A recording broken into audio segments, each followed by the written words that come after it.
마지막 오늘 발표로 넘어가 보도록 하겠습니다. 오늘 발표는 이제 일본 소피아 대학교의 이현식 선생님께서 발표를 맡아주셨는데요. 아쉽게도 이제 이현식 선생님 일정하고 저희 쪽 일정하고 조금 맞물리는 바람에 좀 어렵게 됐습니다. 모시기가. 그래서 좀 아쉽게 이렇게 직접 뵀으면 좋았을 텐데 화상으로나마 이현식 선생님의 발표를 한번 청해 들어보도록 하겠습니다. 이현식 선생님께서는 지금 공동체의 이동 혹은 이주 다문화와 관련한 이러한 연구들을 진행 중에 계십니다. 그래서 이현식 선생님 한번 모시고서 말씀 나눠 보도록 하겠습니다. 잠시만 기다려 주십시오, 선생님. 예, 선생님 말씀하시면 됩니다. 네, 시작하면 될까요? 예, 선생님. 예, 선생님 시작해요. 네, 감사합니다. 귀한 발표 기회를 주셔서 대단히 감사합니다. 바로 화면 공유 시작해도 될까요? 네, 선생님.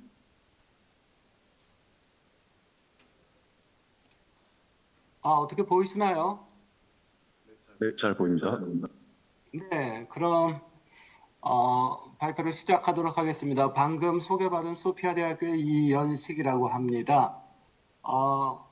제가 이 발표 제안을 받게 된 것은 대략 한 달 반 전에 말씀이 있었고, 그 중에 키워드는 공동체라고 하는 것이었습니다. 과연 공동체라고 하는 것, 그리고 한국의 위기, 이 두 개의 키워드를 어떻게 이어서 이야기할 수 있을까?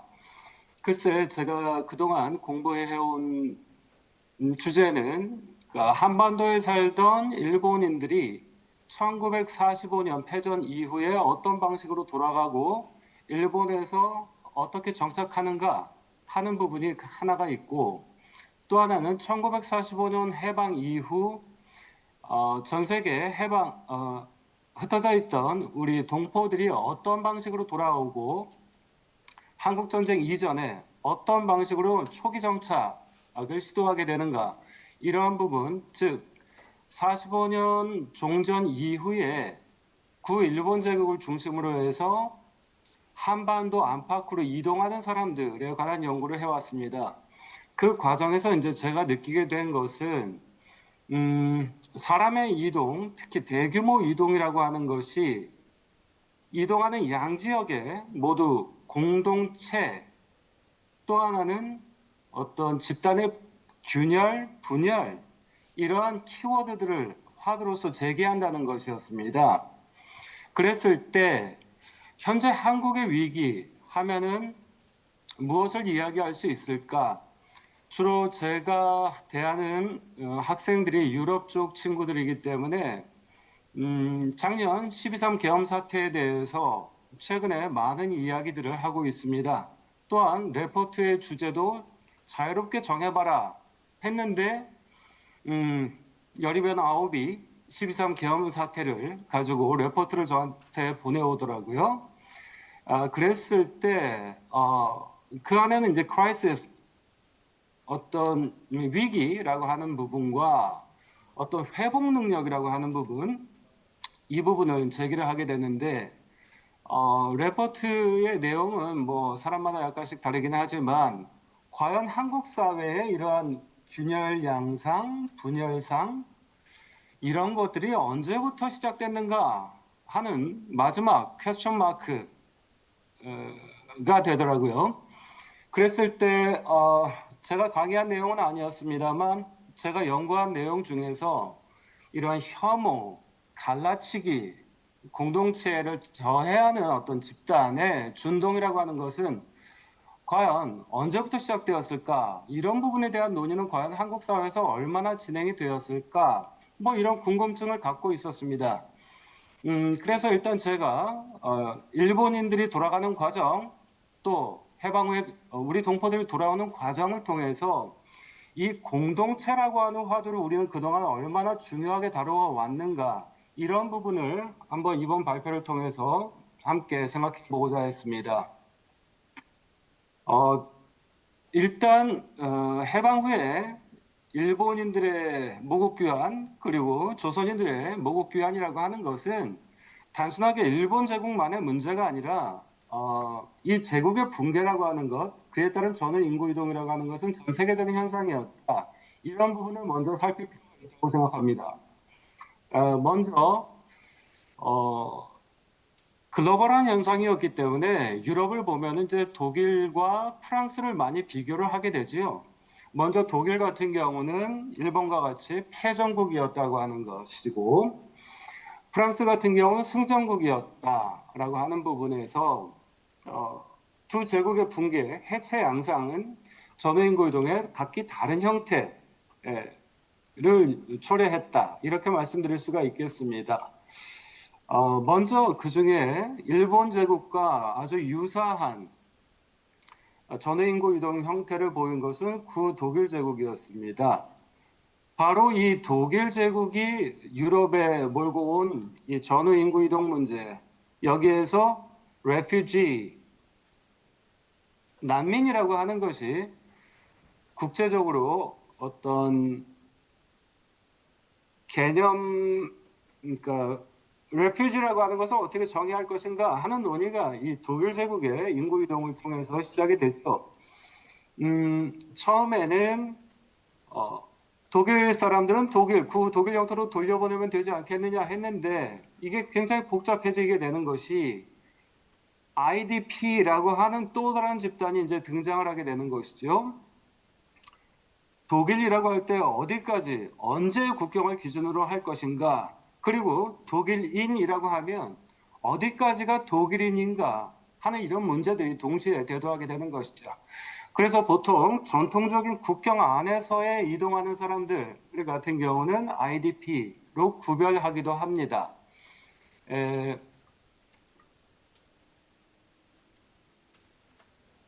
3페이지를 보시면 국경 조정 과정에 대해서는 이제 다른 연구들을 통해서 많이 접하셨을 텐데요. 괴를리츠라고 하는 국경 도시가 있습니다.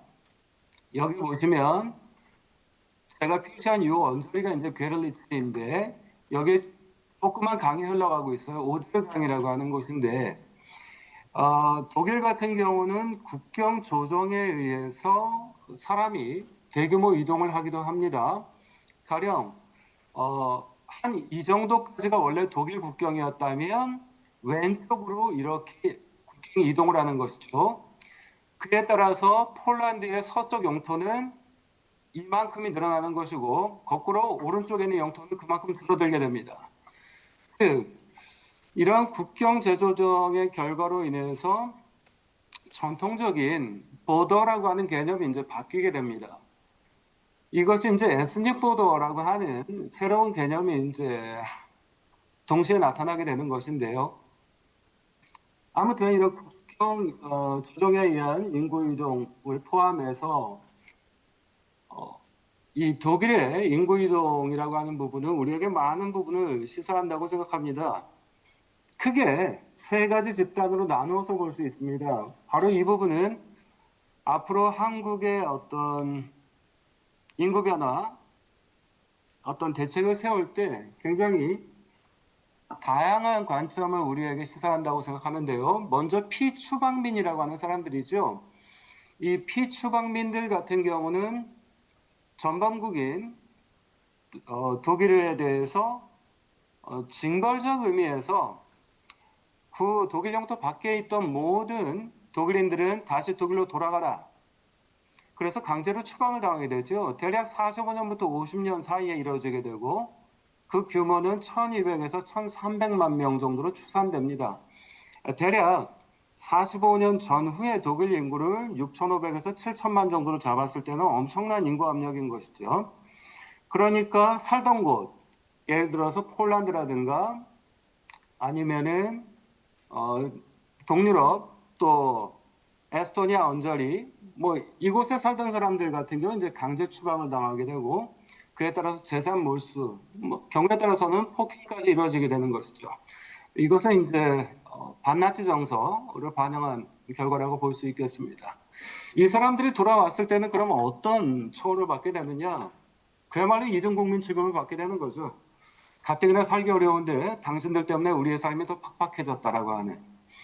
그 다음에는 이제 49년부터 61년도 사이에는 이탈 주민이라고 볼 수 있겠죠. 우리로 말하면 월난민에 해당되는 사람들입니다. 그러니까 세계 냉전에 의해서 동독에서 서독으로 탈출하는 사람들인 것이죠. 어찌 보면 공산주의에 대한 반체제 엘리트 집단이라고 볼 수 있겠습니다. 이 사람들이 대략 350에서 400만 명으로 잡고 있는데 우리나라의 그 월난민 연구와 한번 비교를 해보면 많은 시사점을 얻을 수 있다고 생각합니다. 그 다음에는 50년대부터 90년대 사이에 이루어진 이른바 혈통적으로 독일계 이주민이라고 하는 사람들입니다. 그러니까 이거와 유사한 집단을 우리가 찾는다면 중국 동포라든가 중앙아시아의 고려인이라든가 이러한 사람들 또는 사할린 영주귀국자를 볼 수 있겠죠. 이 독일 같은 경우는 패전국으로서 징벌적 의미에서 이러한 처우를 당했기 때문에 뭐라고 할까요?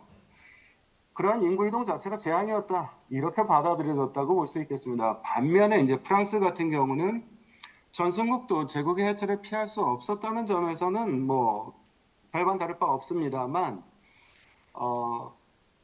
이 프랑스 같은 경우는 그 독립전쟁, 알제리 독립전쟁 그리고 여러분들이 잘 아시다시피 베트남의 독립전쟁을 통해서 식민자들의 귀환이 이루어지게 됩니다. 그러다 보니까 독일이라든가 일본에 비해서 상당히 시간을 많이 벌 수 있었죠. 그러니까 그런 인구 압력을 해소할 수 있는 그런 시간을 벌 수 있었다. 그럼에도 불구하고 프랑스도 이러한 인구 이동, 정인구 이동의 어떤 여파에서 벗어날 수는 없었던 것이죠. 가령 검은발이라고 불려졌던 이 알제리에서 나고 자란 범 프랑스계 식민자들을 어떻게 처리할 것인가, 피에누아르라고 하는 부분이고요. 또 하나는 아르키라고 하는, 우리로 말하면 친일파에 해당되는 사람들이겠죠. 프랑스 제국에 협력했던 집단들, 경찰 세력 뭐 이런 정보원들 이런 사람들인데 이런 사람들이 이제 알제리 선동 세력의 보복을 받게 되면서 그 후 프랑스로 돌아갔을 때 이 사람들을 어떻게 처리할 것인가 뭐 이런 문제들을 놓고 여러 가지 논쟁이 벌어지게 됩니다. 그랬을 때 세계사적 관점에서 한번 보자면 이러한 적용인구 이동이라고 하는 몇 가지 공통 이슈들이 있더라. 그러니까 이동하는 집단의 입장에서 봤을 때 여러 가지 어젠다가 있을 수가 있고 이 사람들을 수용하는 사람들, 그다음 이 사람들의 유입을 수용하는 사람들, 이 세 집단의 입장 차이가 명확하게 드러나죠. 가령 유럽 같은 경우는 이런 것들이죠. 이동하는 사람들이 내가 살던 곳에서 떠날지 말지 내가 결정하겠다는 입장인데 현지에 있던 식민지 사람들, 즉 피지배민들의 입장에서 봤을 때는 그동안 당신들이 우리한테 한 짓을 한번 돌이켜 보아라 이런 얘기들을 가지고 있는 거죠. 또 이 사람들이 돌아온 다음에도 문제가 쉽지는 않습니다.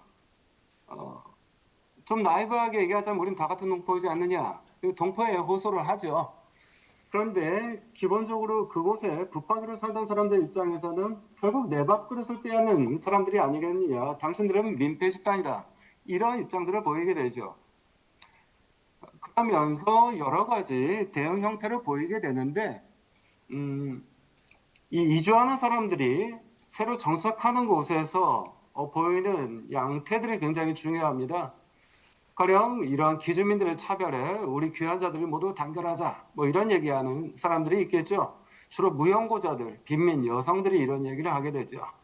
반면에 식민지에서도 굉장히 기득권층이었던 사람들 같은 경우는 대개 귀환한 후에도 자신들의 어떤 학벌이라든가 학연, 지연, 그다음 비즈니스 네트워크를 통해서 취업을 승계한다든가, 그러니까 일자리를 승계한다든가 아니면 초기 정착 과정에서 많은 인센티브를 얻게 됐죠.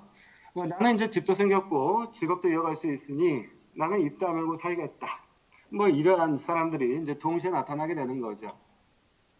그렇게 해서 봤을 때 이런 액터, 행위 주체의 관점에서 보자면 패전한 제국의 입장, 그다음 식민지, 가령 우리 조선의 입장이겠죠. 그다음 점령 당국, 이 양 국민의 이동을 통제하는 가령 미군정이라든가 연합국 사령부라든가 이러한 입장이 될 텐데 일단 패전 제국 같은 경우는 국가 책임 문제가 등장을 하게 됩니다. 가령 일본 본토에서는 우리도 지금 살기 어려우니까 어떻게든 현지에서 버텨라. 그러니까 타이완, 조선, 사할린 등지에 있는 일본인들한테 어떻게든 현지에서 버티라 이런 얘기를 합니다. 그런데 이 식민지 사람들의 입장에서 봤을 때는 당신들이 떠나온 곳으로 돌아가라 이런 얘기를 할 수밖에 없는 것이죠. 그런데 실제로 벌어지는 일들을 보면 이런 이동의 통제라고 할까요? 즉 일본인들을 돌려보내고 해외에 있는 조선인들을 수용하는 이 과정에서 식민지 사람들의 어떤 의견이 충분히 반영되지 않는다는 것이죠. 결국은 이제 점령 당국이 이것을 좌지우지하게 되는데 이런 것이 결국 점령국의 국익에 따라 결정된다는 점에서 전후적인 어떤 냉정함을 볼 수 있다. 이렇게 말씀드릴 수 있겠습니다. 이런 어떤 세계사적인 전후인구 이동이 갖고 있는 보편적인 특징이 한국에서는 어떻게 일어났는지를 한번 간략하게 되돌아보겠습니다.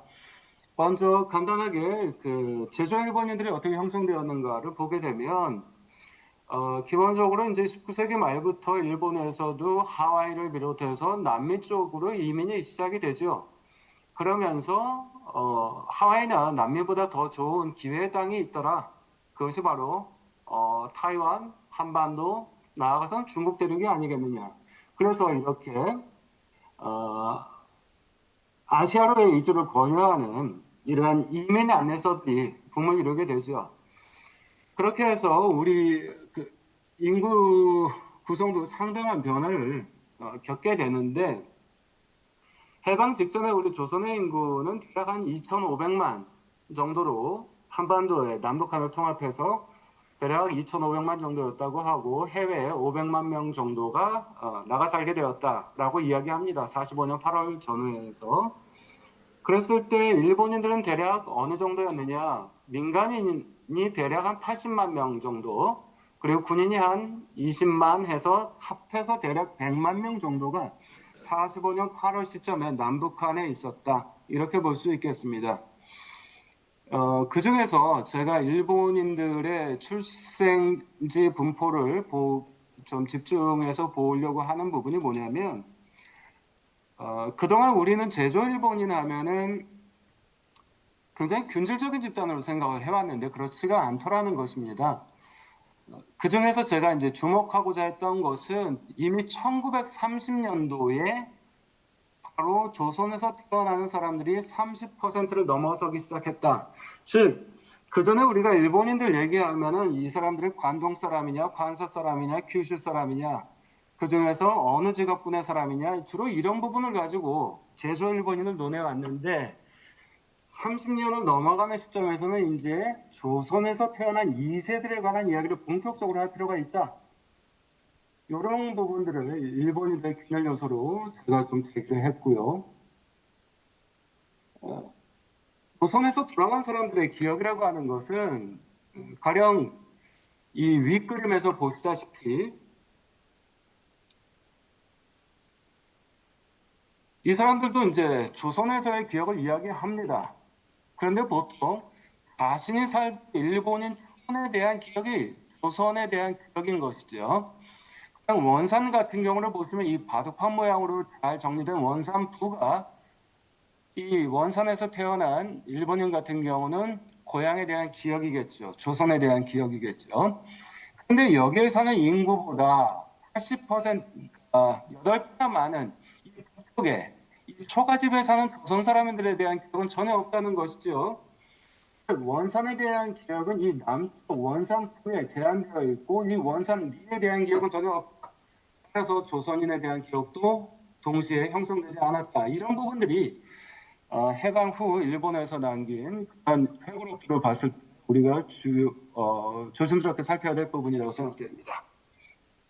그래서 그 조선에 살던 일본인들 같은 경우는 일본에 쭉 붙박이로 살아온 일본인에 비해서 학력이 굉장히 높습니다. 특히 여성들 같은 경우는 어, 소위 일본 본토에서 상위 5% 안에 드는 사람들이 누렸던 그러한 교육들을 받게 되죠. 가령 테니스를 기본적으로 치게 되고 알파인 스키를 30년대 중반부터 탑니다. 뿐만이 아니라 이제 입시 경쟁도 굉장히 치열해서 유치원 단계부터 소위 명문학교에 가기 위한 사교육이 시작되죠. 대략 우리나라가 70년대 말부터 느끼게 되는 것들을 25년도 이후, 즉 30년대 제조 일본인 사회들은 이제 경험을 하게 되는 것이죠. 그래서 쫓겨날 때 기억들을 보면 보통 두 가지 정서가 눈에 띕니다. 하나는 총독부 관료라든가 일본의 대기업에서 파견 온 직원들 같은 경우는 보통 45년 8월에서 1개월 사이에 개인적으로 배편을 마련해서 밀항을 통해 가게 됩니다. 따라서 그 사람들 같은 경우는 자신들의 어떤 재산을 처분해서 보통 이제 귀금속이나 문화재로 바꾸어 가죠. 상당 부분 그 재산을 이전하는 데 성공을 하게 되는데 보통 사람들 소위 제조 일본인 안에서도 서민층 같은 경우는 미군정의 공식 귀환선을 이용하는 수밖에 없었기 때문에 현금 1,000엔 그리고 양손의 보증으로 제한했기 때문에 이 사람들 같은 경우는 상당한 피해 의식을 지니게 되죠. 그나마 이 남한 같은 경우는 어찌되었건 미군의 어떤 송환선을 탈 수 있었기 때문에 자신의 생명을 보존할 수 있었다라는 부분에서는 안전한 귀환을 도모할 수 있었다고 볼 수 있습니다. 반면에 북한 같은 경우는 소련 점령지구이기 때문에 소련 점령지구 같은 경우는 모든 일본인들의 이동 금지를 표방하게 됩니다. 그건 북한뿐만이 아니라 소련 점령지구 같은 연합국 안에서 소련 점령지구인 만주라든가 사할린 이쪽 같은 경우는 같은 상황이었죠. 모든 사람의 이동 금지였던 거죠. 바로 그러한 이동 금지, 일본 사람들의 표현에 따르면 집단 감금 상태에서 조선인들의 사적인 보복에 노출되기도 했다. 경우에 따라서는 소련군의 재물의 탈취라든가 인신적 폭행에도 노출이 됐다. 이런 것들이 보통 북한에서의 귀환의 기억은 보통 탈출의 기억으로 보통 엑소더스를 표현하게 되는 것이 이런 것들이죠. 그래서 여기 보시게 되는 수많은 선들이 그때 밀선을 통해서 어떤 식으로 일본으로 돌아가게 됐는지 북한 지역의 탈출 루트가 되겠습니다. 그렇게 해서 돌아간 일본인들의 그러면 정서는 어떻겠느냐 하는 부분인데 두 가지 점에 주목하고자 합니다. 하나는 해외 귀한 일본인들의 엄청난 피해 의식이라고 하는 거죠. 가령 조선에 두고 온 내 집을 어떻게 할 것이냐, 내 공장을 어떻게 할 것이냐. 일본 정부가 그 이민 안내서에 따라서 그렇게 좋다고 해서 갔는데 내가 3대에 걸쳐 일본 내 집과 내 공장을 어떻게 할 것이냐, 국가가 배상해라. 뭐 이러한 이제 이야기를 하게 되는 것이죠. 그런데 일본 기주민 사회 입장에서 보자면 대략 6,500만 명인데요. 45년 시점에 일본 본토의 인구가 해외에서 700만 명이 돌아옵니다. 그중에 민간인이 절반이니까 대략 350만 명, 통계에 잡히지 않는 사람까지 한 400만 명 정도가 돌아오는데 결국 당신들 때문에 우리의 배급량이 줄어들고 여러모로 당신들로 인해서 점이 많다. 그래서 노골적인 차별이 시작이 되죠. 그러니까 이것이 조금 전에 봤던 그러한 정서와 겹칩니다. 일본 본토 사람들 평균 이상의 교육을 받고 그 이상의 삶의 질을 누렸던 사람들이 일본에 가서 보통 의지하게 되는 곳은 어머님이나 아버님이 떠나온 고향이죠. 보통은 조부나 조모의 고향으로 가게 되기 때문에 보통 농촌, 어촌 지역인 경우가 많죠. 그러니까 거꾸로 너희들 따위가 감히 나를 현자라고 무시하겠느냐. 뭐 이러한 이중의 그런 감정을 가지게 되죠. 그중에 이제 젠더의 문제가 나오기도 합니다. 가령 여성들 같은 경우는 소련 점령지구에서 항구에 배가 도착을 하게 되면 의무적으로 부인과 검사를 받게 하고 임신 중절 수술을 하게 되는 거죠. 그런 것들이 은밀하게 퍼져나가면서 이 사람들이 맞선 시장에 나갔을 때 엄청난 몸값의 디스카운트가 일어나게 됩니다. 가령 초혼은 불가하다. 보통 재치나 삼치 이런 경우가 많이 있었고요. 그래서 결혼 자체를 포기하거나 이혼율 통계를 보면은 일본 본토인의 이혼율보다 60년대, 70년대로 가면은 해외 귀한 여성의 이혼율이 훨씬 더 높게 나타나는 것들, 뭐 이런 것들을 볼 수 있습니다. 그럼 일본은 이러한 본토에 사는 일본인과 해외에서 돌아온 사람들의 이러한 복잡한 균열 과정을 어떻게 메우고자 했느냐? 말하자면 이 전쟁 피해자론이라고 하는 담론을 만들어나게 되는데요. 해외에서 돌아온 사람들의 피해 의식을 충분히 공감할 수 있게 한다. 그러나 일본 정부가 할 수 있는 일은 지금 없다. 다만 본토인들의 피해도 원폭 피해뿐만이 아니라 공습에 의해서 많은 피해들이 있었기 때문에 결국 해외에 있던 일본인이건 본토에 쭉 붙어 살았던 일본인이건 모두 우리는 전쟁의 피해자다. 이런 식으로 몰고 가죠.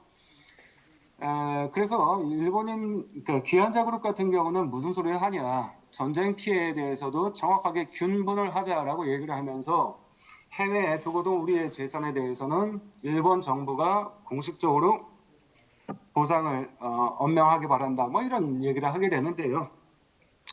최종적으로는 우리 일본인은 모두 전쟁의 피해자다. 라면서 피해 사실은 공인을 하되 피해 보상은 하지 않는 절묘한 방식을 하게 되죠. 이게 광의의 전쟁 피해자론입니다. 바로 이러한 로직 위에서 나오게 된 이데올로기가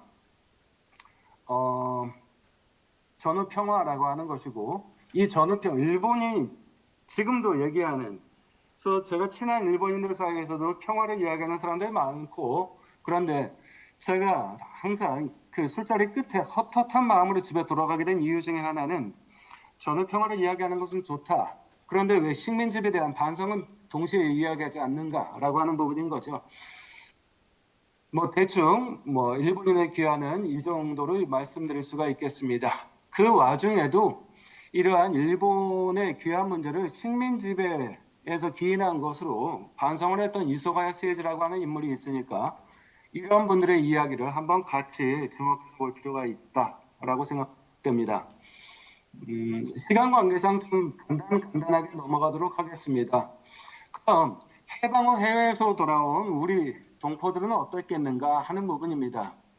어찌 보면 이거 한국 현대사 기술에 있어서 가장 큰 공백이라고 저는 생각하게 되는데, 아까 대략 2,500만 명의 인구가 남북한에 살고 있었고 45년 8월 시점에 그중에 남한 인구가 1,600만, 북한이 900만이죠.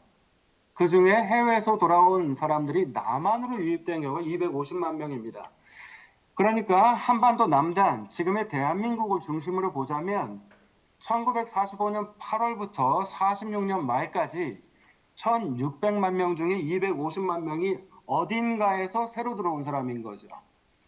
귀환자가 대부분이지만 그중에는 38 이북에서 내려온 사람들도 있으니까 월남민도 포함되겠죠.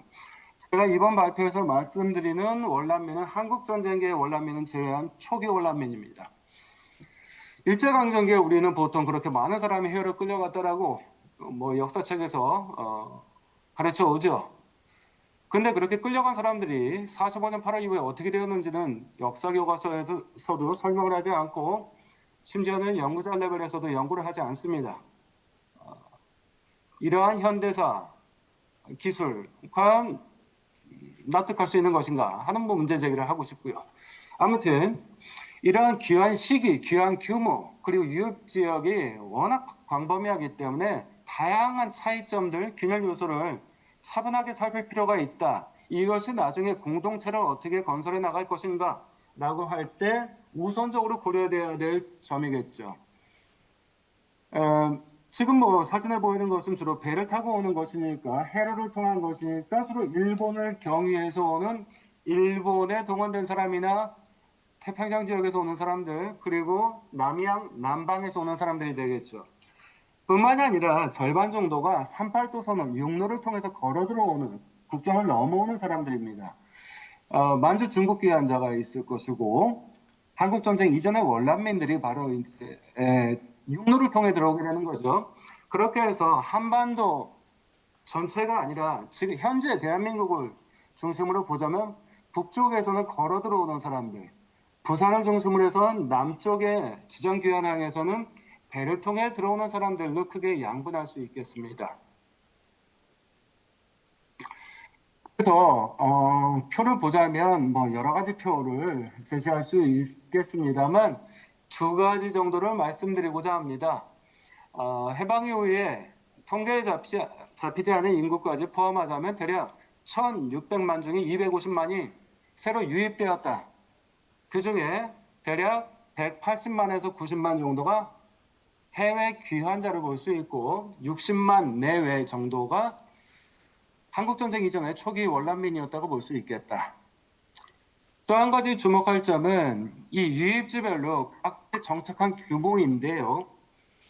이 통계를 그대로 믿을 수는 없습니다만 경향적인 특징으로만 보자면 부산 지역, 부산 부뿐만이 아니라 지금의 부울경 일대 인구가 부산 부만 보자면 15배 늘고요. 부울경 이쪽 뭐 통영까지 라인을 보자면은 7배 정도가 늘어납니다. 반면에 38 접경에서 제일 가까운 도시인 서울, 경기 일대 인구는 2배 반. 거의 48년도까지 보자면 8배 정도가 늘어나게 되는 거죠. 그러니까 유입 지역에서 가까운 대도시가 그야말로 몸살을 앓게 된다. 38 접경 같은 경우는 서울, 경기.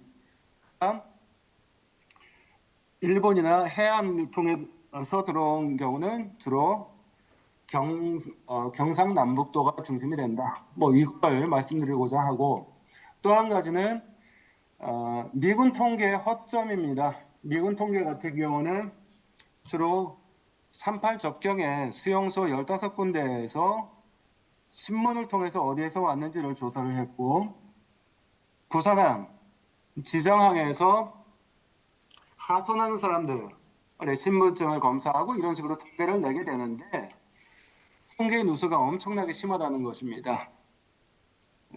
대략 한 60만에서 70만까지도 지금 통계 누락된 것으로 저는 추계하고 있는데요. 그 부분은 나중에 기회 되면 말씀드리겠습니다. 또 한 가지는 45년 8월 이후에 인구가 언제 급증하느냐 하는 부분인데 1945년 8월부터 46년 2월 사이에 전체 귀환 인구의 7할에서 8할 정도가 들어옵니다. 그러니까 250만 명이 들어온 게 중요한 게 아니라 그게 6개월 사이에 그렇게 늘었다는 게 굉장히 중요한 것이죠. 그러면 46년 3월 이후는 왜 20%밖에 증가하지 않느냐 하는 부분, 이 부분이 굉장히 중요한 것이죠. 통계를 바라볼 때. 즉 이미 들어온 사람들로부터 남한의 상황, 정착 상황을 굉장히 상세하게 들을 수 있었다. 그래서 그 다음에 20%밖에 안 됐던 것은 지금 우리가 들어가면은 더 고생할 수밖에 없다. 뭐 이런 정보들로 인한 것이죠. 그렇게 해서 이렇게 들어온 사람들을 위해서 제일 먼저 필요한 부분들은 일단 집을 어떻게 마련할 것인가 하는 부분이었을 겁니다. 제가 아까 말씀드린 바와 같이 남북한에 대략 100만 명 정도의 일본이 돌아갔다. 그중에 민간인만 보자면 70만 내외를 볼 수 있다. 70만 내외 민간인 중에서 46만 명이 남조선에 살았다. 남조선 중에서도 부하 지정면, 즉 지금으로 말하는 대도시, 도시부에 살고 있었고 도시부의 고급주택들은 이 46만 명이 장악하고 있었다라는 것이죠. 따라서 새롭게 유입된 이 200만 명에서 250만 명의 주택 문제를 해결하기 위해서는 제일 먼저 우선적으로 해결해야 될 것이 일본인 주택을 어떻게 활용할 것인가 하는 부분이었습니다. 물론 이 46만 명의 주택을 활용한다 할지라도 이 250만 명의 주택 문제를 모두 해결할 수 없으니까 동시에 건설이 이루어져야 합니다만 우선 제일 먼저 활용해야 될 카드는 구일본인 가옥을 공적인 방식으로 어떤 공적 목적으로 활용하는 것이 굉장히 중요했는데 그것이 불가능했다. 여러 가지 이유가 있습니다만 미군정이 45년 초에 45년 9월 첫 주에 일본인 주택에 대한 자유매매를 허락한 것이 한 달 사이에 명의도용을 통해서 돈 있는 사람들에 의해서 다 장악이 됐다는 게 굉장히 큰 문제였다. 그래서 차선책으로 사회운동 차원에서 전개된 것이 뭐냐면 일반 가옥은 그렇다 치자. 그러면 일본인들이 소유하고 있던 향락을 위한 건물들, 가령 요정, 육아, 호텔, 그다음 공공주택이라든가 아니면 사택들을 먼저 개방하자 했는데 이 요정 개방이 3차에 걸쳐서 시도됐습니다. 실패합니다. 그 뒤에는 미군 경무부가 뒷배를 봐주고 있었고 이러한 요정들을 관리하는 소위 말하는 이 부동산 부자들, 벼락 부자들, 신흥 장사치, 몰입배라고 일컬었던 사람들을 뒷배를 봐주고 있었다. 이런 것들이 뭐 여러 가지 에피소드를 통해서 이제 드러나고 있다. 그것은 경찰뿐만이 아니라 행정을 통해서도 그대로 드러나고 있다. 가령 아무도 주목하지 않는 제1대 서울시장 김영민 씨의 사례를 보면 이 김영민 씨가 최연소 서울시장이 된 이유가 뭐 여러 가지가 영어를 워낙 잘했다고 하죠. 미국 통역관 출신이기도 하고 바로 이 사람이 지금 문제가 되고 있던 용산지구 일본 군부대가 있던 곳이죠. 이 군인촌의 관사와 소위 이 부대의 납품을 군납을 한 자영업들의 집을 대거 장악을 하게 되죠. 제가 파악한 바로는 10채를 구매한 것으로 알고 있습니다. 이런 것들이 왜 가능했겠느냐 하는 부분이죠. 사회 한켠에서는 지금 굶어 죽는 사람들, 얼어 죽는 귀한 동포, 월남민들을 위해서 당장 있는 가옥도 일반 기주민들이 양보를 통해서 행랑채를 한 채 내준다든가 아니면은 동거 형태로 가자고 캠페인을 벌이고 있는데 이렇게 고관대작들이 10채씩 명의를 도용해서 부동산 투기를 하고 있었던 것이 그 당시의 현실이었다. 아무튼 이러한 것들이 이제 공동체의 금을 크게 가게 하는 그런 요소들이었다. 그래서 일본인 가옥이 일본인 촌 외에도 소위 30년대 가령 보문동 일대 지금 한성대학교라든가 성신여대 뒤편을 보면은 이 한옥들이 참 많은데 어떻게 보면은 30년대 정부와 조선총독부가 시도했던 마지막 뉴타운 사업이었죠. 이런 곳 같은 경우는 주로 한옥촌이 들어서기 때문에 투기 대상이 되지 않는데 남산 일대라든가 용산 일대, 그다음 부산의 서면 일대 같은 경우는 전형적인 일본인 주택들이 밀집된 곳이었기 때문에 그것들이 이제 투기 대상이 되는 거죠. 그러한 주택들을 어떻게 활용할 것인가 하는 부분이 45년 8월 이후 48년까지 이 건국 국면에서 과연 1600만 명 중에 새로 들어온 250만 명을 새로운 구성원으로 우리가 끌어안을 것인가, 그리고 이들과 함께 공동체를 어떻게 꾸려나갈 것인가, 어떤 비전을 제시하는 데 있어서 굉장히 중요한 대목이었다.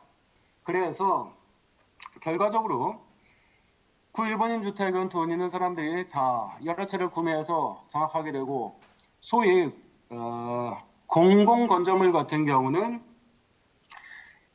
관제인이라는 지위를 통해서 나중에 60년대 정식 불화를 하게 됩니다만 사실상 관제인의 지위를 45년 6년 국면에 얻지 않으면 그 관제인의 지위를 얻지 않으면은 나중에 불화받을 확률이 현저하게 떨어집니다. 그러니까 보통 우리가 귀속재산 불화하면 50년대 대규모 공장이라든가 이쪽을 주로 분석하게 되는데 저는 소규모 부동산 이쪽에 주로 관심을 가졌던 것이죠.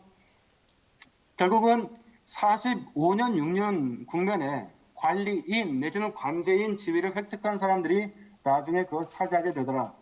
그러나 제가 이걸 논문을 쓸 수는 없었습니다. 논문 한 편에 너무나 많은 송사에 걸릴 가능성이 있어서 아직까지도 발표를 못하고 있습니다만 이 정도로 말씀드릴 수 있겠습니다. 그래서 미군정과 보건후생부가 최종적으로 취한 정책은 두 가지입니다. 하나는 군용 천막을 통해서 임시가주택을 건설한다. 또 하나는 도시로 이렇게 집중하는 사람들이 결국은 모여서 뭘 하는가 봤더니 반정부 데모를 하고 있더라. 그리고 북한과 내통하고 있더라. 주로 이러한 활동에 관여하는 걸 막기 위해서는 벽지로 이 사람들을 몰아야 한다. 그럼 가장 좋은 명분은 무엇겠는가? 농토를 주겠다. 그래서 전재민 농장 건설과 가주택 건설을 위한 두 개의 프로젝트를 가동하게 됩니다. 그러나 실적은 대략 10% 미만 실패하게 되는 것이죠. 그러다 보니 대략 46년 봄부터 38도선을 통해서 걸어내려온 사람들은 다시 걸어서 만주로 제2주를 하게 되는 집단이 나타나기 시작하고 6, 7, 8월 즉 태풍이 불기 직전부터는 다시 현해탄을 넘어서 일본으로 재밀항을 하게 되는 사람들이 나타나게 되는 것이죠. 그래서 결론적으로 보았을 때 제가 말씀드리고자 하는 바는 과연 이러한 45년 8월에서 46년 7년으로 넘어가는 대략 해방 공간이라고 이야기하는 건국 이전까지의 이 시기에 일본인들을 어떻게 돌려보낼 것인가, 또 해외에 있는 우리 동포를 어떻게 맞이할 것인가, 그 다음 맞이한 다음에 이 사람들의 여러 가지 차이점들이 있겠지만 그러한 차이점에도 불구하고 대한민국 국민, 한 국민으로서 어떻게 끌어안을 것인가, 이러한 그랜드 플랜이 작동하기 위해서는 조금 전에 말씀드렸던 그러한 아주 세세한 준비 작업과 사회적 합의가 필요했다. 그럼에도 불구하고 그런 것들이 원활하게 진행되지 않았다. 이미 48년 건국 시점에서는 이 250만 명의 새로 유입된 사람들은 2등 국민, 3등 국민으로 자리를 잡게 되었고 한국 전쟁이 일어나기 전에 이미 난민 상태였다. 뭐 이 정도로 말씀드릴 수가 있겠습니다. 나머지 제가 시간이 부족해서 설명드리지 못한 부분이 있다면 토론 과정에서 좀 그런 설명을 드리도록 하겠습니다. 이상입니다. 네, 발표를 열심히 해주신 저희 이현식 선생님께 다시 한번 감사의 말씀을 드립니다. 선생님의 연구는 조금 공동체 이주를 하는 데 있어서 뭐 다양한 혐오들, 시선들, 기억들 이런 것들이 껴 있고 그 유형들이 굉장히 세분화되어 있다라는 생각을 하게 되었습니다. 저는 이제 문학 전공자이긴 한데 단순히 환양녀의 기억이라고 해서 뭐 그런 혐오, 이주에 대한 기억만 있는 줄 알았는데 이렇게 다양한 사례들을 제시하면서 좀 보편성을 가지고 있구나라는 생각을 좀 하게 되었습니다.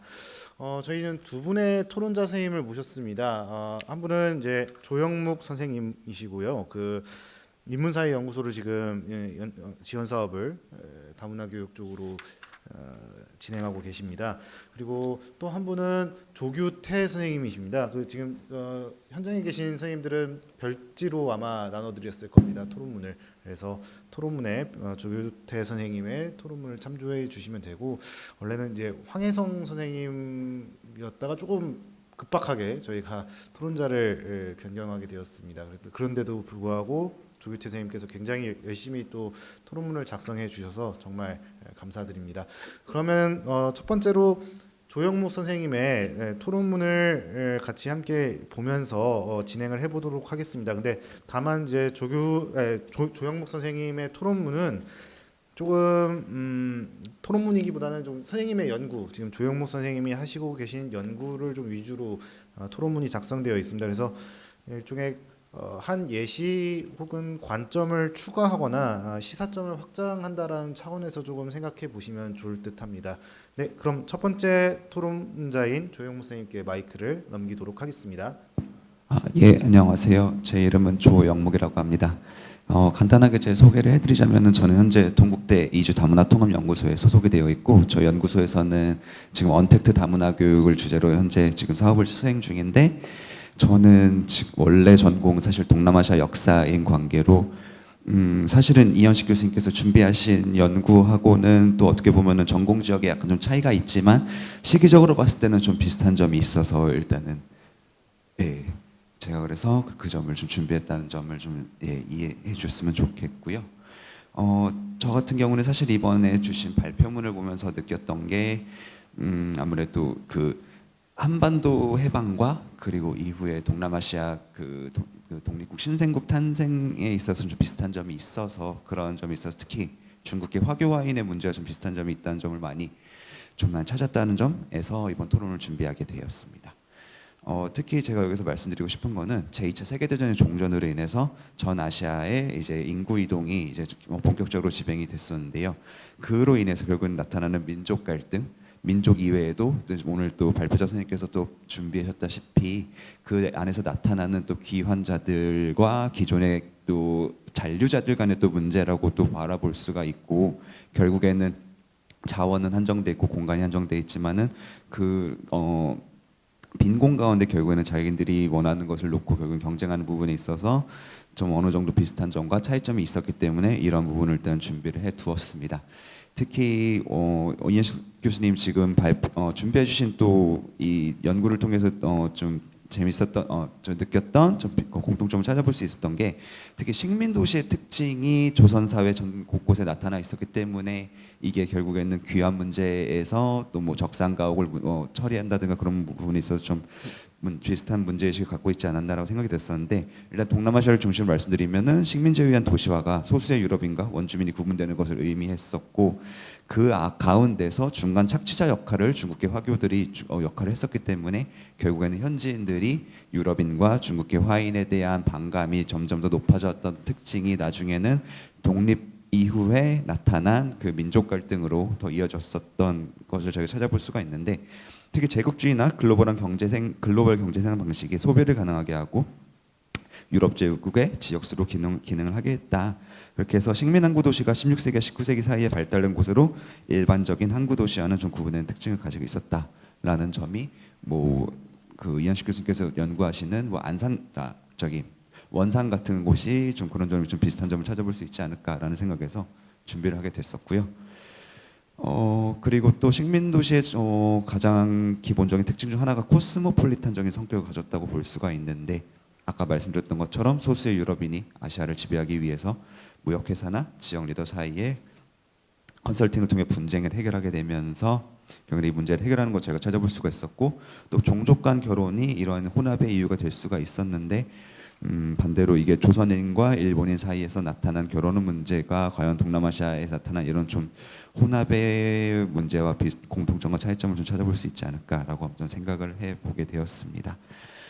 그리고 하지만 이게 또 그 한반도인과 중국계 화교와인의 차이점을 저희가 또 하나 찾아볼 수가 있는 게, 기본적으로 이후에 한국 전쟁 등의 이유로 일본으로 다시 밀항을 통해서 다시 떠난 사람들이 있었다는 반면에, 중국계 화교와인 같은 경우에는 이전까지도 자신의 국가를, 그러니까 예를 들어서 이미 현지화가 된 사람들 같은 경우에는 자신을 제국민으로 인식을 하면서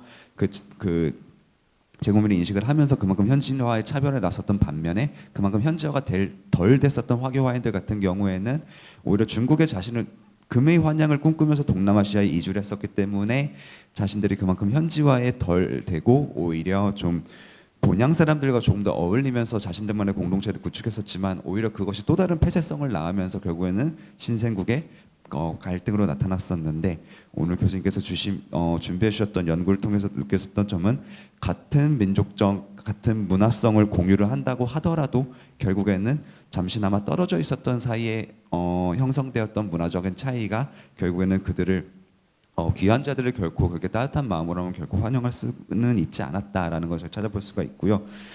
특히 또 제가 또 여기서 또 말씀드리고 싶었던 게, 1955년에 그 인도네시아 반둥에서 개최됐던 반둥 회의에서 당시에 중국의 저온라이가 오히려 화교화인들의 동남아시아 잔류를 통해서 오히려 이중 국적을 허용하는 것을 오히려 더 유도를 했습니다. 물론 한국 같은 경우에는 미군 정시기를 겪으면서 정식 정부가 출범된 것이 아니었었기 때문에 귀환자들의 뭐 잔류 문제라든가 귀환 문제에 대해서 뭐 명확하게 말을 하기가 어렵다는 점을 제가 생각해 볼 수 있는데 그런 점을 통해서 그럼 디아스포라들이 그러면은 공동체에 다시 속해야 되는 건지 아니면은 또 다른 자신들만의 공동체를 만들어야 되는 건지 그 점 한번 생각해 볼 수 있지 않을까라고 생각을 합니다.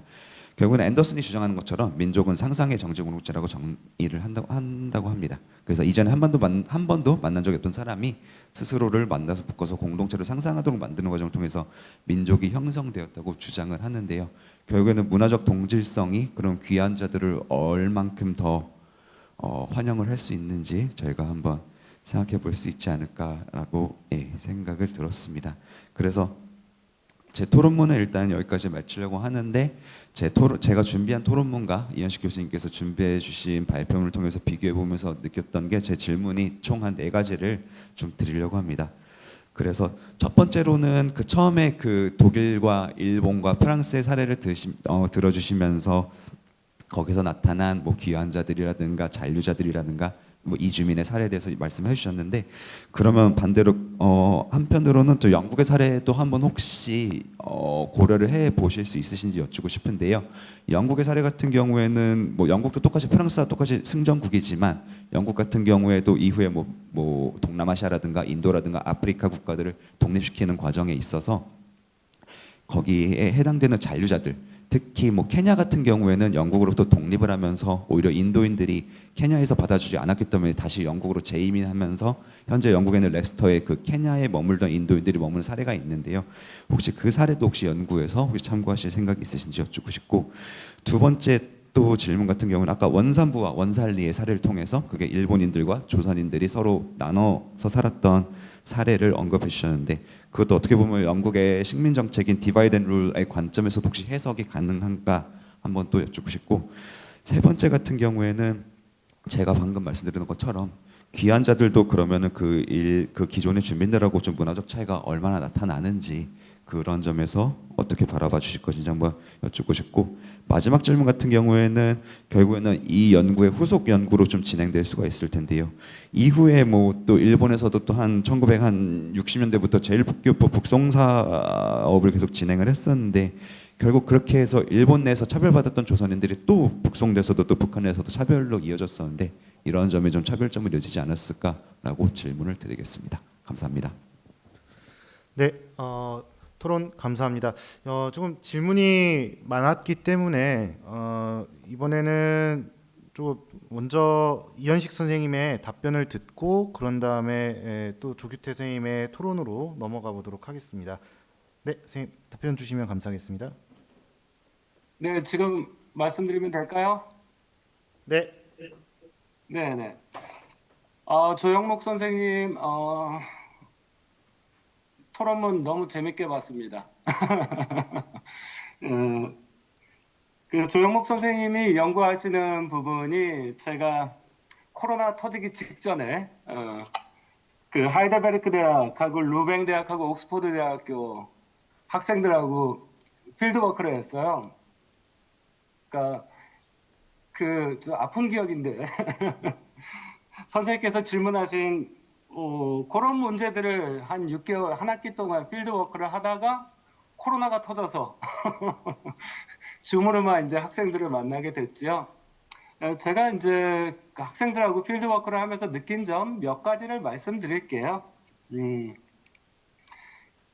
제가 먼저 필드워크를 한 지역은 지금 보고서를 아직 정리를 못했는데 말라카, 비냉, 페낭, 조호바르하고 싱가포르였어요.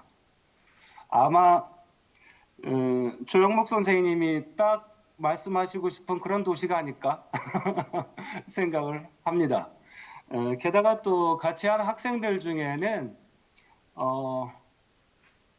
화교, 화인, 그 화렌이라고 하는 정체성을 가지고 있는 유러피안 친구들도 있었어요. 한 30% 정도.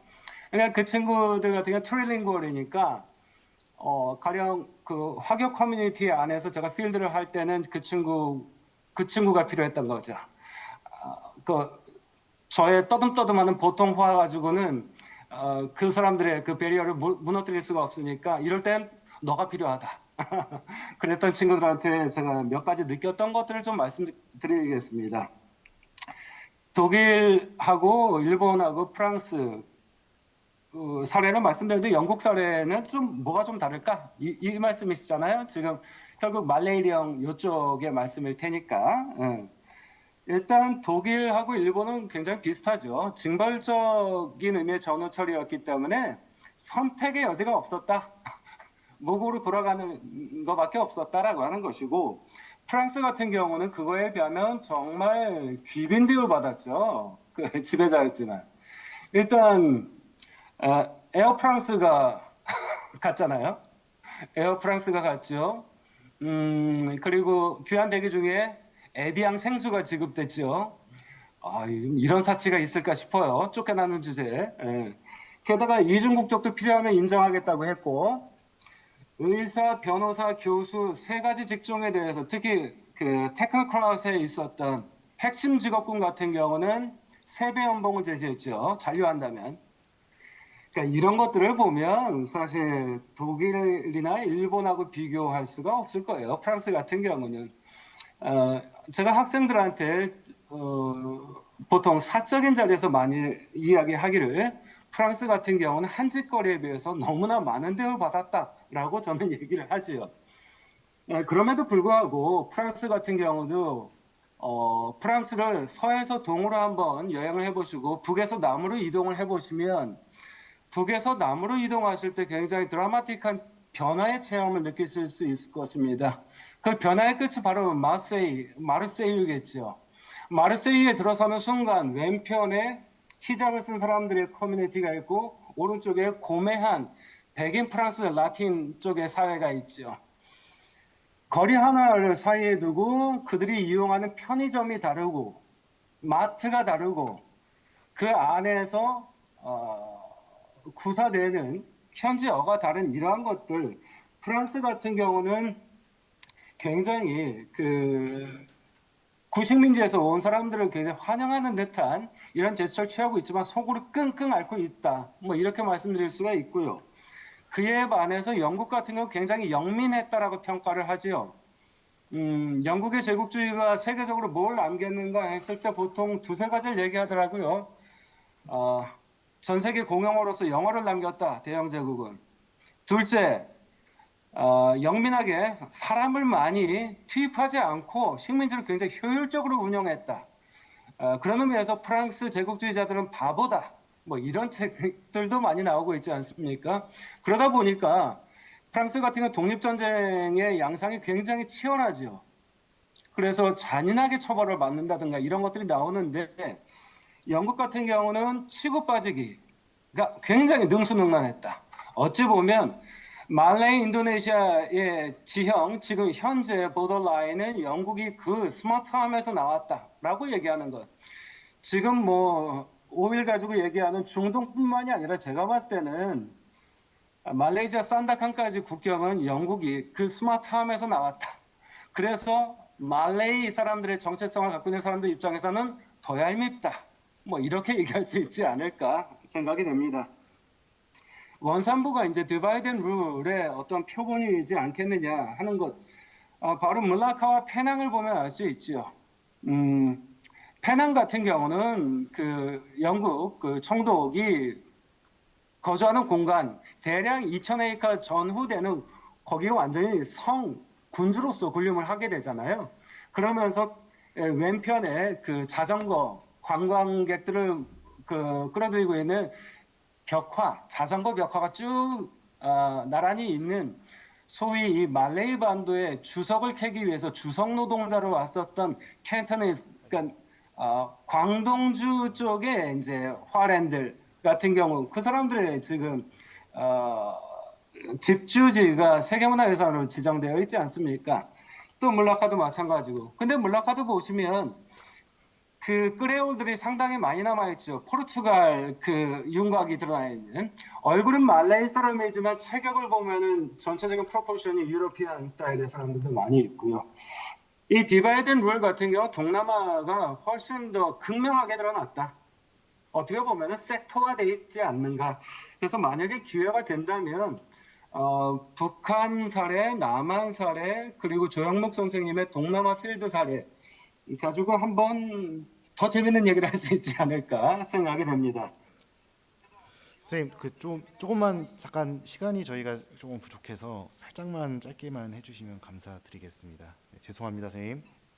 네, 귀환자와 기주민의 차이는 이제 일본인 같은 경우는 언어의 차이는 크게 없었던 것 같죠. 악센트의 차이겠죠. 식민지에서 배웠던 것이 보통 JODK 그 단파 방송으로 쏘는 일본어 표준 교육 방송, 지금의 그 EBS 같은 거죠. 통해서 들었던 억양이기 때문에 오히려 일본의 특정 조부나 조모의 시골로 갔을 때는 그 악센트가 거슬리는 거죠, 거꾸로. 그 정도의 차이에서 오는 어떤 차별이라면 조선인 같은 경우는 얘기가 달라지죠. 일본에서 하이 클래스에 들었던 사람들은 조선인임을 들키지 않기 위해서 철저하게 현지화된 악센트를 교육시켰단 말이죠. 그래서 이 사람들 같은 경우는 부산에 도착했을 때 가령 의령 사람인데 부산말은 못 알아들어요. 이런 것들이 이제 어떤 식민지의 상은 스카라고 하는 부분이겠죠. 그 이외에도 여러 가지가 있겠습니다만 기회가 되면 나중에 한 번 더 말씀드리죠. 감사합니다. 감사합니다, 선생님. 감사합니다, 선생님. 잠시만요. 네, 감사합니다, 이현식 선생님. 아마 조용 쌤의 궁금한 점을 굉장히 강의식으로 하나씩 풀어서 설명해 주신 것 같습니다. 정말 감사합니다. 이어서 조규태 선생님께서 토론문 준비하신 것을 읽으시면서 또 진행해 보도록 하겠습니다. 네, 안녕하세요. 저는 그 한성대학교 인문과학연구원의 조규태 교수입니다. 예, 저는 이제 그 천도교의 민족운동 연구 이런 걸 박사학위를 받았고요. 그리고 이제 독립유공자 부상이라든가 독립운동에 관한 연구를 하고 있습니다. 그리고 이제 상해와는 다른 이제 상해 야당인 북경 지역의 독립운동 세력과 또 이런 걸 연구하고 있습니다. 최근에 이제 한성대학교에서 이주의 인문학으로서 한국연구재단의 지원을 받아서 그 사업을 올해까지 6년째 지속을 하고 있습니다. 선생님의 글을 보고 많이 좀 배웠습니다. 이게 전체의 주제는 세계의 눈으로 본 한국의 위기 이런 주제 속에서 이 발표문인데 그래서 이 전체적인 주제와 선생님의 글을 어떻게 관련지어서 설명을 드릴까, 질문할까라고 좀 고민을 좀 해봤습니다. 제가 선생님의 연구를 잘 몰라서 좀 찾아봤습니다. 선생님은 2009년도에 서울시립대 국수학과에서 해방 후 한반도 거주 일본인 귀환에 관한 연구라고 하는 것으로 박사학위 논문을 받으셨습니다. 그래서 제조 일본인의 귀환 과정에 관련해서 상당한 연구 성과가 있었고 그 이후에는 이제 일본 지역에 거주했던 등지에 거주했던 한인의 귀환 문제를 연구를 하셨습니다. 최근에는 일본의 소피아대 및 유럽대학 연합 국제공동연구단 학술연구기금 교수로서 아마도 이곳이 잘 모르겠습니다만 여기서 공동연구팀의 일원으로 연구를 하시면서 독일이라든가 프랑스 등의 어떤 귀환 문제를 연구를 하고 있는 것으로 제가 이해를 했습니다. 그래서 이번에 발표하는 글은 선생님의 기존 연구에 기초해서 제2차 세계대전 전후 인구 이동의 역사적 함의와 시사점에 대해 살펴보는 것이라고 생각이 됩니다. 이 글은 크게 세 부분으로 구성되어 있는데 첫째는 독일과 프랑스의 사례를 통해 유럽에서 전개된 전후 인구의 이동의 주요 특징과 핵심 이슈를 보편사적 관점에서 살펴보고 두 번째는 일본인의 모국 귀환 과정, 해외에서 돌아온 일본인 귀환자에 대한 전후 일본 정부의 대응, 방해 전쟁 피해자론과 평화 이데올로기의 사회통합 효과를 도찰하고 셋째로는 한인의 남한 귀환자 및 월남민의 이주직구 생활 실태와 실패한 공존의 공동체 건설의 실체를 살펴봤습니다. 그래서 이를 통해서 세계 3위의 디아스포라 국가에 들어선 한민족 공동체의 발전에 어떤 좀 자그마한 도움이 되기를 희망한다는 것을 피력을 하셨습니다. 선생님의 글을 통해서 많은 것을 배울 수 있었습니다. 이 첫 번째 질문은 이제 선생님이 말씀하시는 것 본안은 아니지만 여기에 그 제시된 자료에 보니까 제조 일본인의 어떤 출신지를 보니까 야마구치하고 후쿠오카, 뭐 나가사키 출신들이 많았습니다. 제가 이제 이주의 인문학 사업단으로서 경성여자기계학교라고 해서 저희 이제 한성 고등 학교의 전신입니다. 예, 그 학교에 우연히 제가 이제 한성학원 뭐 70년 쓰다가 이 학교 경성여자기계학교의 학생들의 출신지를 보니까 이게 야마구치, 가고시마, 오이타 뭐 이런 쪽으로 이렇게 돼 있었습니다. 그러니까 이 아마 선생님은 전체적인 평균을 낸 거고 저는 서울 지역에 있는 어떤 그 중상계층의 자식들의 출신을 본 건데 야마구치라는 것은 동일하지만 그 밑에 현들이 좀 다른 것 같습니다. 그래서 당시에 서울과 전국적인 일본인의 그러니까 제조 일본인의 출신지가 어떤지 하는 것을 좀 설명을 해주시면 고맙겠습니다. 여기에 둘째, 셋째, 넷째, 다섯째가 있는데 제가 한 세 가지 정도만 좀 생각을 좀 해보겠습니다. 첫 번째로는 이제 그 제2차 세계대전 전후에서 이제 귀환 문제입니다.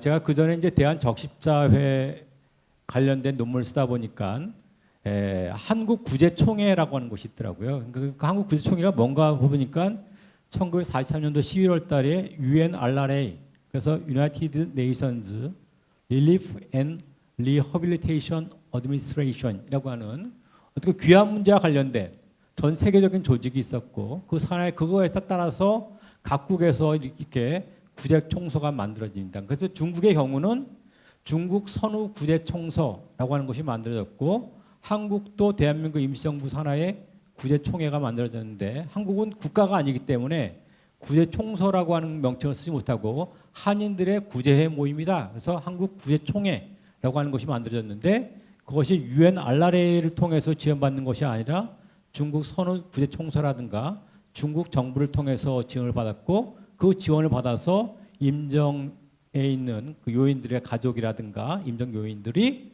이렇게 귀환을 했던 것 같습니다. 그 과정에서 보니까 이제 한국 구제총회가 미군정에 의해서 부인이 되고 그리고 결국은 주화 대표단이라든가 이런 것에 의해서 들어오는데 제2차 세계대전 전후에 어떤 거버넌스에 의해서 그 해외에 있던 그 한인들이 귀환을 하게 되었는가 하는 점을 좀 보충적으로 설명해 주시면 고맙겠습니다. 두 번째로는 그 해방 이후에 한국의 어떤 위기의 공동체를 문제를 극복해서 어떤 상생의 공동체를 구현하는 데 있어서 귀환자에 대한 문제 처리 이것이 정말 제일 중요한 기묘한 사안이었을까라는 그런 생각을 해봤습니다. 선생님은 이제 귀환 문제에 대해서 연구를 하셨으니까 이거 상당히 중요하게 보셨는데 선생님이 제시한 연구의 결과를 보면 당시의 귀환자의 그 우리 한국인 귀환자에 보면은 경상도, 전라도, 충청도 등의 농촌 지역에 있는 사람들이 상당히 많았습니다. 그렇다고 한다면 그 귀환자와 그 지역에 살고 있는 이런 거주자 간의 갈등이 있었을까? 근데 가족이고 친척이고 그 한 동네 계속 살아가지고 계속 아는 사람인데 그것이 갈등 요인이 됐을까? 라고 하는 그런 생각이 좀 들었습니다. 그거보다는 어떤 계층적인 문제라든가 정치 사회 간의 이념적인 문제라든가 그런 것들이 좀 더 중요한 요인이 아니었을까?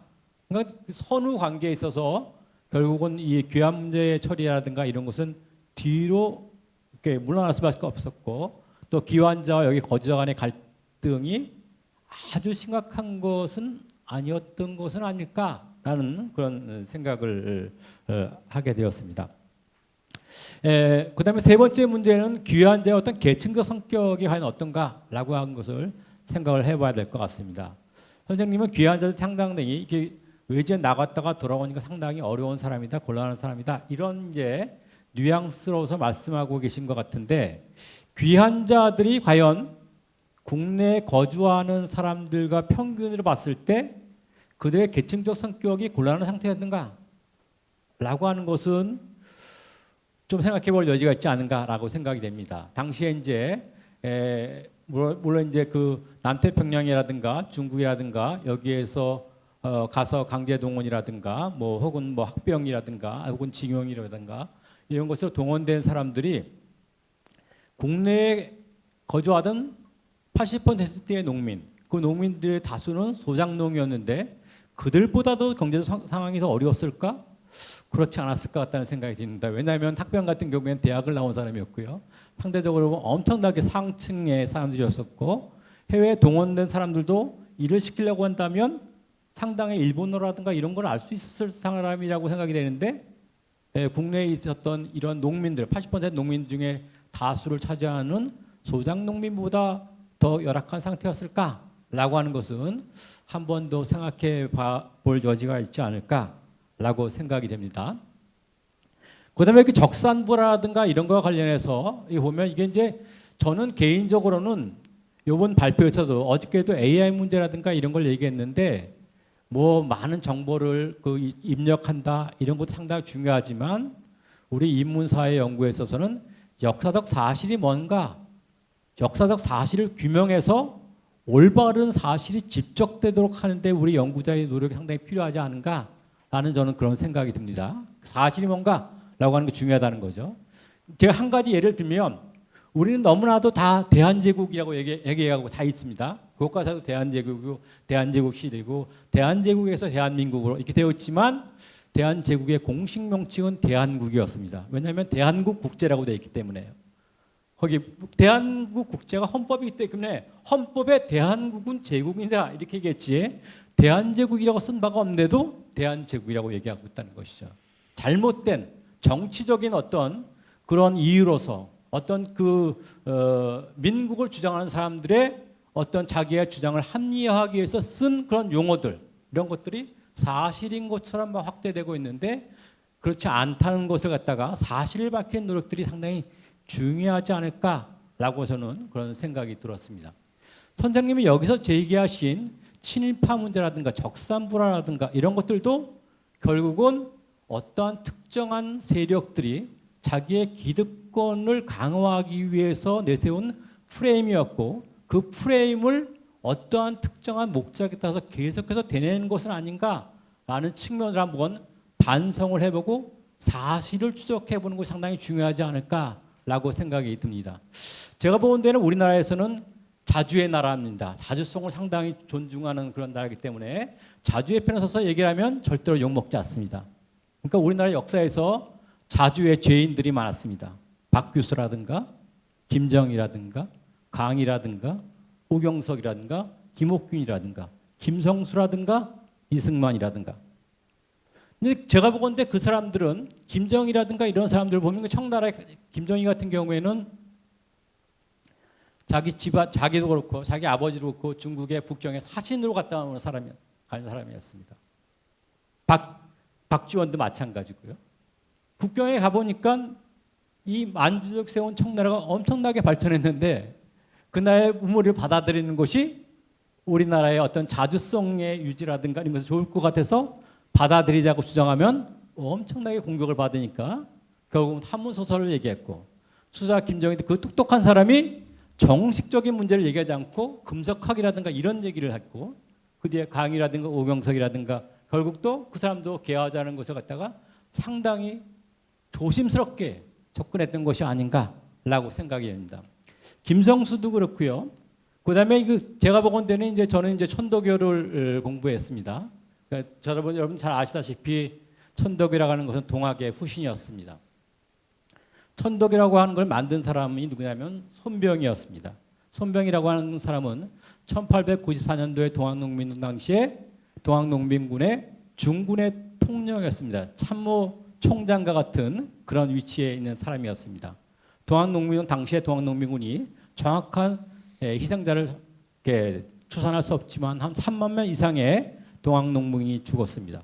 이 동학농민군은 어떻게 하면 유교, 불교, 선교와 같은 동양의 전통을 지키려고 했던 것이었습니다. 그러니까 동학, 서학에 대한 타자로서 동학을 내세운 것이었고요. 근데 그랬던 손병희가 10년 만에 친일적 문명 개화 운동을 주장했습니다. 손병희가 주장한 것은 친일적 문명 개화 운동이었고, 손병희가 추진한 운동은 뭐냐면 개인주의, 자유주의에 의한 미국과 영국과 일본과 같은 이런 자유주의의 문명된 사회를 만들자라고 주장한 것이 손병희였습니다. 여러분들이 이제 동학이라고 하는 것은 동학의 신자를 뭐라 그러냐면 학도라 그래요. 배우는 무리다. 천도교의 신자를 뭐라 그러냐면 교인이라고 합니다. 교인은 가르치는 사람이다. 이렇게 가치관이 확 바뀌었다는 것이죠. 결국은 기본적으로는 일제강점기도 그렇고 지금도 그렇고 기본적으로는 어떤 자유주의와 사회주의라고 하는 이런 사회적인 정치 사회관을 가지고 있는 것 같습니다. 기본적인 이상 사회관이 있죠. 근데 자유주의라고 하는 것은 기본적으로는 개인의 출발이라는 거예요. 개인의 입장에서. 조기태 선생님 말씀 네. 중에 죄송한데 네. 좀만 예, 줄여 예. 주시면 감사하겠습니다. 그래서 그런 측면에 있어서의 어떤 사실에 대한 규명, 그것에 입각해서 판단하는 노력이 중요하지 않는가. 그래서 결국은 이런 개인의 출발하는 것과 공동체에서 출발하는 것은 가치관이 다르고 자유주의하고 사회주의는 가치관이 다른데 결국은 그 두 개의 다른 가치관을 수렴해서 공동체 구성해서 합의할 수 있는 안을 도출하는 것이 아니라 너는 틀리고 나는 옳다. 너는 친일파고 내가 옳으니까 내가 주장하는 쪽으로 모두가 다 합쳐 모여.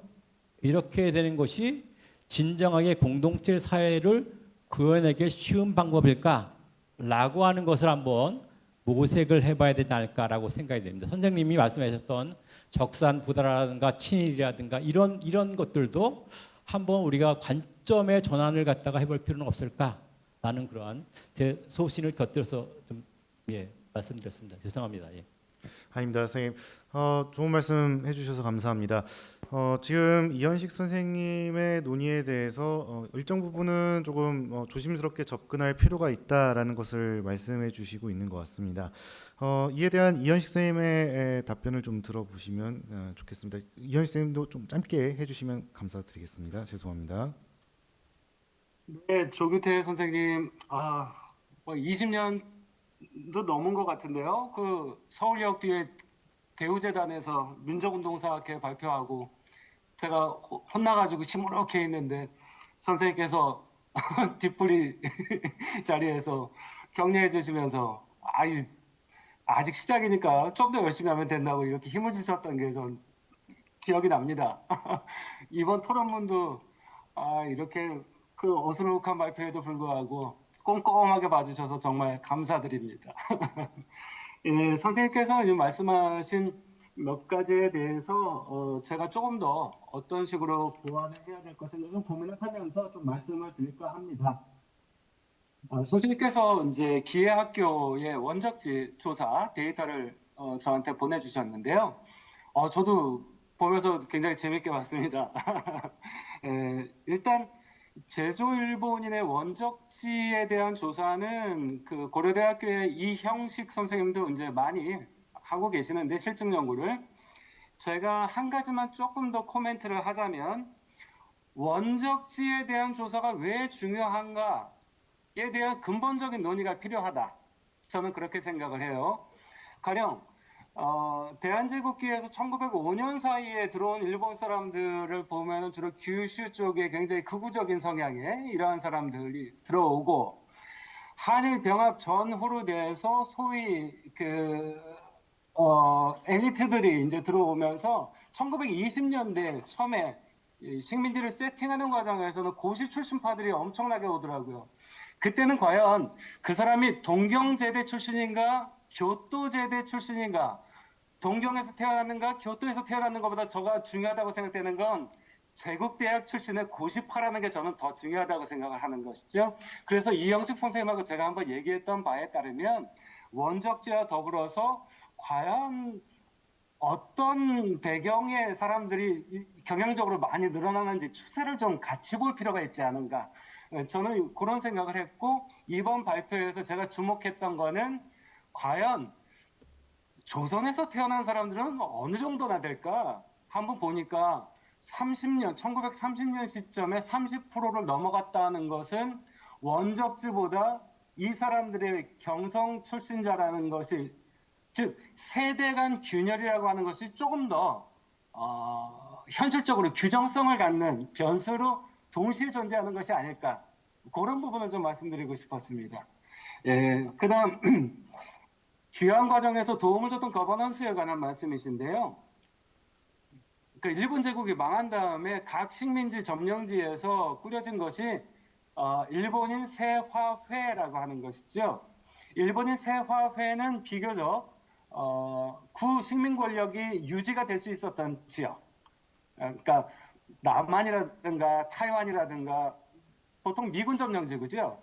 근데 이제 그 소련 점령지구 같은 경우는 세화회라는 이름을 쓰면 전부 반동으로 몰려가지고 시베리아로 끌려가니까 단체 이름을 살짝 무슨 동맹, 동지회 이런 식으로 바꾸더라고요.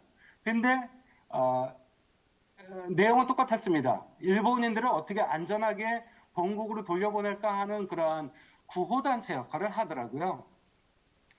근데 그에 반해서 이 해외 한국인들, 조선인들 같은 경우는 상대적으로 이렇게 그 조직화된 구호단체는 제가 보지를 못했습니다.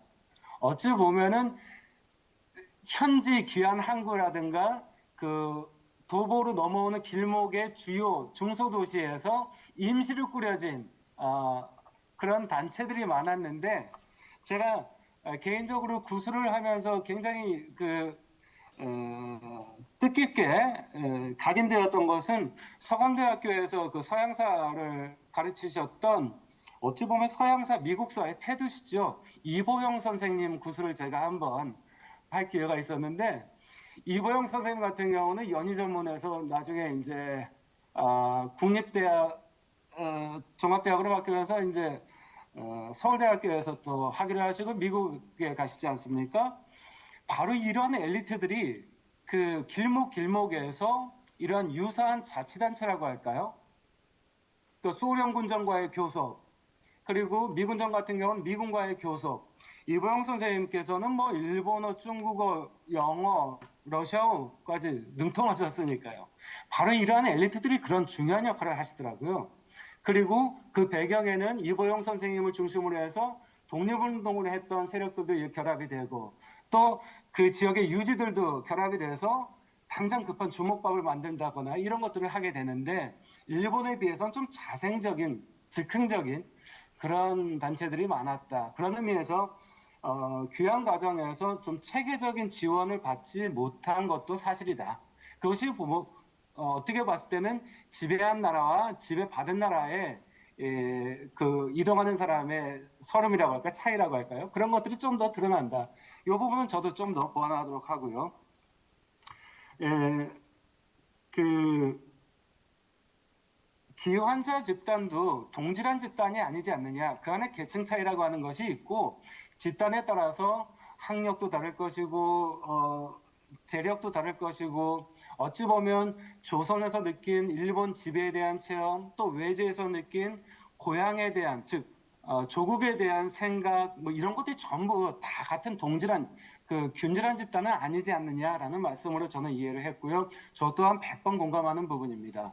그런 측면에서 소위 말하는 강제 동원으로 38~9년부터 뭐 45년까지 이렇게 동원된 대략 70만에서 80만에 달하는 그 징병 형태로 가신 분들과 그 전에 자발적 이주민이라고는 하지만 사실 뭐 식민지 스타일에 의한 구조적 압출 요인이 더 컸죠. 아무튼 자발적 이주민 집단과의 어떤 차이 이런 부분은 제가 조금 더 실증적인 그 연구를 제가 보완을 해야 되겠다 이런 생각을 하고 있고요. 경향적인 차이는 드러납니다만 소위 말한 징용, 징병, 강제징원자 안에서도 그런 계층차는 확연하게 보이고 있고 자발적 이주민이라고 보통 얘기했던 아니면은 간도라든가 만주의 총독부 정책에 의한 입식 그야말로 식민의 형태로 갔던 사람들 안에서도 이런 계층 차이는 존재하기 때문에 선생님께서 문제를 제기하신 귀환자 집단도 동질한 집단은 아닐까 그 안에 계층차 미세한 차이를 조금 더 실증적으로 접근해 볼 필요가 있다는 뜻으로 제가 좀 더 공부를 하도록 하겠습니다. 그리고 친일파 적산불화의 문제도 그 당시에 어떤 좌파들의 정치적인 선동이나 프레임을 그대로 사료 비판 없이 무비판적으로 이용을 한다면 거꾸로 혐오와 갈라치기를 방지하자는 의미에서 발표를 하는 것이 오히려 또 다른 혐오와 갈라치기를 재생산하는 것이 아니냐라는 선생님의 그 말씀으로 제가 이해를 했습니다. 저 또한 제가 미처 생각하지 못한 부분이고요. 이런 부분은 앞으로 제가 실증적인 부분을 좀 보완을 하면서 제 자신을 한번 다시 돌아보는 그런 기회를 삼고자 합니다. 선생님의 애정 어린 그 토론문 정말 감사했습니다. 감사합니다. 네, 이현식 선생님께서 굉장히 좀 열심히 대답을 했는데 조규태 선생님께서 되셨는지요? 네, 해결이 되신 것 같습니다. 아마 두 분께서 더 하실 말씀이 많이 남아 있는 것으로 생각이 됩니다. 아쉽지만 이제 저희가 꽤 많은 시간이 흘렀습니다. 원래 5시에 종료가 되어야 되는데 벌써 30분이나 흐르게 되었습니다. 그래서 일단 이렇게 오늘 세계의 눈으로 본 한국의 위기라는 주제로 5개의 그 해외 학자 선생님들을 모시고서 발표를 들어보았는데요. 발표를 해주신 이현식 선생님께 다시 한번 감사의 말씀을 드립니다. 감사합니다, 선생님.